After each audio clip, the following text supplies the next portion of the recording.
네, 두 분과 함께 전략 고민 해보겠습니다. 유진투자증권 분당 WM센터 한민엽 부센터장, 미르경제연구소 정태근 이사 나와 계십니다. 어서 오십시오. 네, 반갑습니다. 네, 반도체 가겠습니다. 사실 반도체 전반 오르고 있긴 하지만 가장 이제 주목되는 게 삼성전자의 급등입니다. 4~5%면은 사실은 폭등이라고 할 만한데 그 배경 무엇인지 좀 궁금하고, 먼저 일단 일정이 있기 때문에 엔비디아 GTC 개막의 관전 포인트 짚고 전략 세워보도록 하겠습니다. 부센터장님. 예, 오늘 삼성전자가 좀 모처럼 말에 강세 좀 나타나고 있습니다. 일단 지난달에 샌디스코에서 4월 1일자로 낸드 가격을 10% 인상하겠다고 좀 발표했습니다.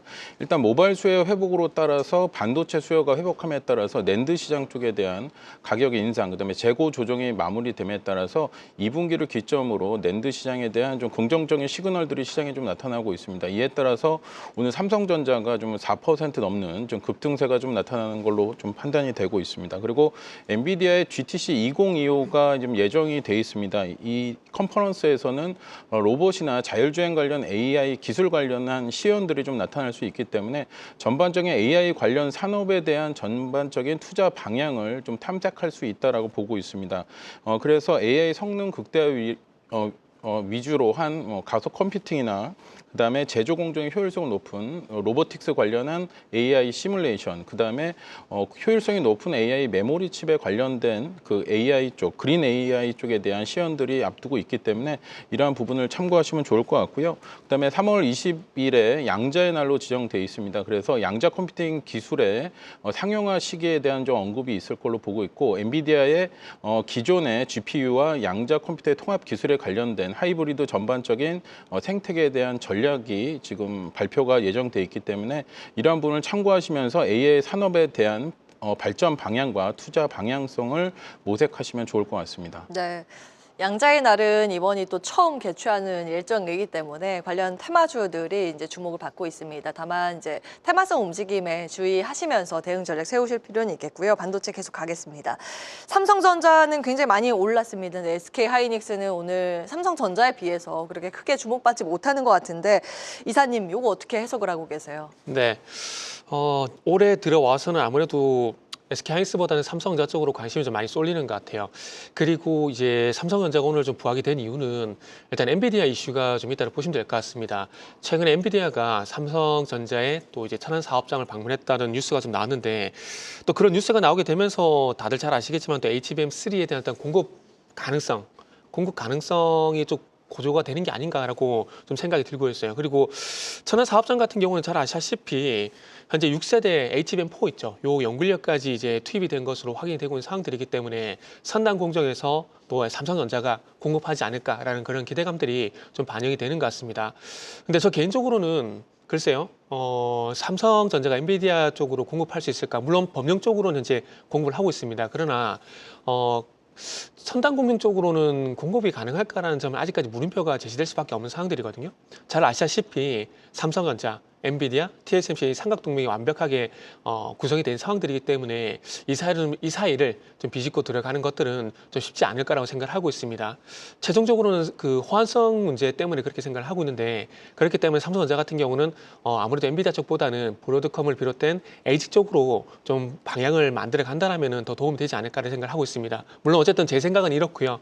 제 생각을 차치하고 지금 삼성전자가 오늘 오른 이유는 천안 사업장 방문을 통해서 또 엔비디아 어떤 공급 가능성 이런 부분이 부각이 되게 되면서 상대적인 강세를 좀 보이는 것 같아요. 그리고 최근에 또 삼성전자가 하이닉스 대비 좀 긍정적인 흐름들이 평가가 나온 이유들은 아마 범용 반도체, 그러니까 초반에 브리핑에서 얘기가 나왔었는데 이 범용 반도체에 대한 기대감들이 전반적으로 반영이 되는 것 같습니다. 무슨 얘기냐면은 지금 어쨌든 최근에 작년부터 삼성전자를 비롯한 이 메모리 업체들이 DRAM도 그렇고 낸드도 그렇고 감산에 나서게 되면서 일단 가격 하락이 멈췄습니다. 그러면서 2월달, 3월달 가격 소폭이나마 반등이 나온 상황들인데, 그러면 이 범용 반도체에 어떤 기대감들 그리고 앞으로 가격이 오르게 된다라면은 충분히 또 실적 반영 가능성 부각될 가능성이 높은데, 그렇다면은 이 범용 반도체 부분이 좋아졌을 때 과연 어느 쪽이 더 좋아지느냐? 그러니까 하이닉스 같은 경우는 이미 좋은 상황들이기 때문에 이 범용 반도체가 좋아지게 되면은 반영되는 폭이 삼성전자가 좀 더 크지 않을까라고 생각을 하고 있습니다. 그래서 아마 그런 부분들도 제가 봤을 때는 SK하이닉스보다는 삼성전자 쪽으로 좀 더 크게 반응이 나오는 것이 아닌가라고 생각을 하고 있습니다. 네. 이제는 성과가 실제로 나와줘야죠. 발표가 돼야죠. 실제로 이제 삼성전자가 엔비디아 납품 계약서를 발표하게 되는지 여부가 앞으로의 관전 포인트입니다. 그 부분 좀 체크해 주셨고요. 자, 그러면 어떤 종목을 봐야 하는가? 반도체 소부장주의 최선호주 듣도록 하겠습니다. 부센터장님. 예, 반도체 소부장 관련주 중에서 리노공업 좀 말씀드리겠습니다. 반도체 검사 테스트 관련 레노핀을 생산하는 업체고요. 일단 리노핀의 생산 매출 비중 한 30% 정도 차지하고 있고, 그다음에 IC 테스트 소켓의 매출 비중이 한 60% 정도 차지하고 있습니다. 리노공업은 지난 4분기 예상치를 상회하는 실적을 발표한 이후에 이제 반도체 업황 개선 기대감으로 주가가 좀 반등세를 좀 나타나고 있습니다.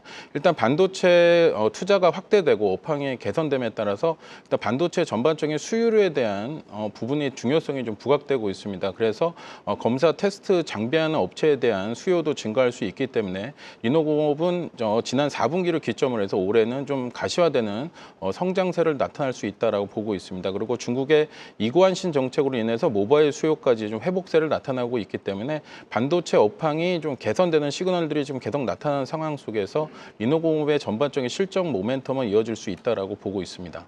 네. 자, 정태근 이사께서는 어떤 종목에 주목하세요? 네. 소부장주 중에.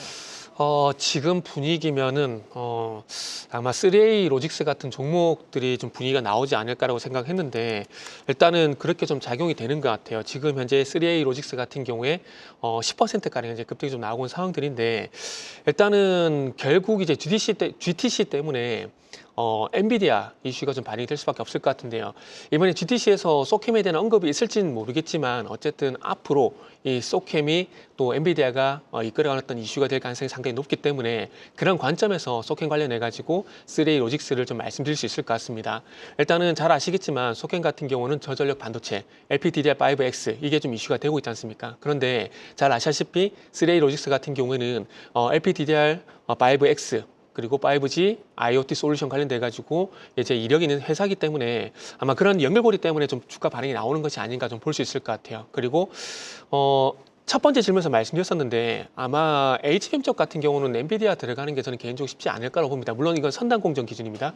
그렇다면은 아마 선단 공정에 들어간 최첨단 HBM 같은 경우는 제 생각에는 아마 하이석으로 공급을 받게 되고 그리고 그 반대 급부적으로 소켄 같은 이런 저전력 반도체 이쪽은 삼성전자를 선택하지 않을까라고 생각이 듭니다. 이렇게 본다라면은 삼성전자와 그리고 하이닉스가 출자한 펀드가 또 이제 3A 로직스에 투자하고 있다는 점들도 아마 이 종목의 어떤 매력 포인트가 되지 않을까 좀 판단이 들고 있고요. 그래서 이런 두 가지 연유 때문에 단기적으로 또 분위기가 반도체 업황이 좋아지고 있기 때문에 분위기가 좋아지고 있기 때문에 한번 보시면 좋지 않을까 생각이 듭니다. 그리고 이것뿐만 아니라 또 참고사항 말씀드리면 심텍 같은 종목도 같이 한번 보시면 좋을 것 같습니다. 심텍이요. 네, 심텍 장비 쪽 말씀 주셨고 이제 엔비디아가 지금 가장 골칫거리로 삼고 있는 게 크게 이 두 가지죠. 전력을 낮춰야 된다, 열 낮춰야 된다. 그래서 그 관련 테마주가 형성이 돼 있는데 이번에 GTC에서 아마도 그 저전력 반도체에 관련된 코멘트, 특히 소캠이 언급되지 않을까라는 기대감 현재 존재하고 있습니다. 그와 맞물려서 볼만한 기업 3A 로직스 꼽아주셨습니다. 반도체 여기서 마무리하고요. 방산 가겠습니다. 방산 정말 강합니다. 중간중간 흔들림이 있었는데 그때 인내하고 버틴 분들은 오늘 결실을 보지 않을까, 그런 날이 되지 않을까 싶긴 한데 여기에서 더 고민은 어떻게 이 상승의 룸이 얼마나 남아있을까라는 고민입니다. 일단 오늘의 상승 재료, 모멘텀은 유럽 쪽이기 때문에 현재 유럽 재무장 관련한 부분 체크하도록 하겠습니다. 이사님. 네, 일단 방산 쪽 같은 경우는 일단은 기술적으로 먼저 말씀을 드리면 지금은 물론 이슈가 상당히 많은 건 사실입니다. 이슈가 상당히 많은 건 사실이거든요. 근데 그럼에도 불구하고 지금은 상승 탄력에 의해서 계속 간다라고 보는 게 맞지 않을까요? 어찌 보면은 이 조선, 방산 이쪽 같은 경우는 계속해서 지금 미국 쪽 그리고 유럽 쪽 모멘텀이 반영이 되게 되면서 계속해서 끊임없이 뉴스가 나오고 있는 상황들이잖아요. 그래서 이런 것들이 계속해서 주가를 좀 받치고 있는 것이 아닌가라고 생각이 들고 있습니다. 그리고 아시다시피 지금 방산주의 어떤 상승을 제어할 만한 장치가 또 없다는 것들도 제가 봤을 때 방산주가 갈 수밖에 없는 부분이라 볼 수 있을 것 같고요. 그리고 이제 원초적인 얘기를 해보자면은 또 그 유럽의 방위비 증액 이런 것들, 유럽 재무장에 대한 얘기가 나오고 있는 상황들인데 결국 이제 프랑스 같은 나토가 방해를 하겠지만은 결국 한국 제품을 선택할 수밖에 없다라고 생각을 하고 있습니다. 우크라이나 전쟁이 끝이 난다고 하더라도 향후 10년 내 어떤 러시아의 위협이 또 충돌이 있을 가능성에 대해서 계속해서 얘기가 나온 사항들이거든요. 그러면 그 시간 이전에 이 재무장을 완성을 해야 되는데 지금의 어떤 유럽의 산업 기반이 약화가 됐다는 점을 감안해 보게 된다라면은 10년 이내에 이런 부분들을 다 구축하기 쉽지 않다라는 게 결론입니다. 그렇게 본다라면은 최근 잘 아시겠지만 마크롱이 우리나라 방산 쪽 상당히 많이 견제를 했었거든요. 네. 근데 그런 견제가 있음에도 불구하고 선택할 수밖에 없다는 거죠. 왜냐하면은 이번에 덴마크 총리 같은 경우도 잘 아시겠지만은 패스트 속도가 중요하다고 계속 얘기를 했거든요. 근데 그 속도를 맡을 수 있는 나라가 우리나라밖에 없습니다. 그렇게 본다면 지금 폴란드, 루마니아 그리고 체코 같은 경우도 아시겠지만은 프랑스산 자주포 도입을 3년 전에 했는데 아직까지 납품을 못 받고 있는 상황입니다. 이런 것들이 아마 노이즈가 되면서 우리나라 쪽으로 이제 시선을 돌 수밖에 없거든요. 그렇기 때문에 어찌 보면은 지상형 방어 무기 K9을 비롯된 또 천궁이라든지 이런 쪽으로 아마 구매 의사가 동유럽에서 천천히 서유럽 쪽으로 오지 않을까라고 저는 개인적으로 생각을 하고 있습니다. 예, 우리나라가 또 빨리빨리 강점이 있죠. 유럽에서도 주목하고 있다 포인트고. 자, 이게 계속 바뀌죠. 정세라는 게 계속 바뀝니다. 이 독일의 전범 국가이기 때문에 그 안에 이제 유럽 다른 국가가 독일에 대해서 국방비 늘리지 마 계속 견제를 했는데 이제 트럼프 대응해야 돼. 독일부터 늘려. 막 이런 분위기가 바뀌고 있습니다. 그러면 우리가 이 안에서 기회 요인으로 봐야 하는 것인지 종목을 본다면 어떤 종목이 방산주 내 최선호주인지 고민을 해보겠습니다. 부센터장님. 예, 방산주 관련해서 한국항공우주 최선호주로 좀 말씀드리겠습니다. 그 이사님이 말씀하셨듯이 나토 방위비가 2028년도까지 전년 대비 한 17% 이상 증가할 거로 좀 보고 있습니다. 그래서 지금 현재 항공기 보유량 확대 기조와 또 미군을 탈피한 유럽 쪽에 대한 그 항공 무기에 대한 재정비가 좀 필요한 상황입니다. 그리고 한국항공우주 같은 경우는 FA 경공격기 에 대한 좀 가격 메리트가 상당히 높습니다. 그리고 프랑스 라팔 같은 경우는 연간 생산 대수가 한 14대밖에 되지 않습니다. 그렇기 때문에 유럽 쪽에 대한 수출을 할 수 있는 생산 시스템의 구축이 약간 미흡한 상황이지만은 한국항공우주 FA50에 대한 생산 기술은 연간 200대에서 300대까지 가능하기 때문에 유럽뿐만 아니라 좀 말레이시아, 폴란드 등 전반적인 국가에 항공기 전략 기종으로 수출할 가능성이 상당히 높다라고 보고 있습니다. 그리고 현재 말레이시아와 폴란드 쪽에 대한 수주 협상이 진행 중에 있고요. 그다음에 폴란드뿐만 아니라 필리핀에도 1조 4천억 원, 그다음에 우즈베키스탄에 1조 1천억 원 정도, 그다음에 이집트에 5조 원 정도에 대한 수주에 대한 모멘텀도 좀 갖고 있기 때문에 주가가 추가적인 상승이 좀 가능하다라고 보고 있습니다. 그리고 전략 기종을 도입하게 되면은 수명이 닿을 때까지 예를 들어서 한 100%라고 봤을 때는 항공기 가격은 한 30%, 그다음에 운영 비용이나 부품에 대한 비용이 한 70% 이상 차지하고 있습니다. 그래서 FA50 같은 경우는 가격 경쟁력도 있겠지만은 운영에 대한 부분에 있어서 다른 차세대, 4세대나 5세대 전투기에 비해서 운영 비용이 한 절반 정도 절감할 수 있는 효과가 있기 때문에 시장에서 경쟁력을 확보하고 있다라고 보기 때문에 한국항공우주 관심 있게 보시면 좋을 것 같습니다. 네, 두 분과 여기까지 하겠습니다. 유진투자증권 한민혁 부센터장, 미르경제연구소 정태근 이사 함께했습니다. 고맙습니다. 네, 감사합니다. 계속해서 다양한 경제 이슈를 알고 싶다면 구독과 좋아요, 알림 설정 부탁드립니다. AI 캐스터 권미정이었습니다.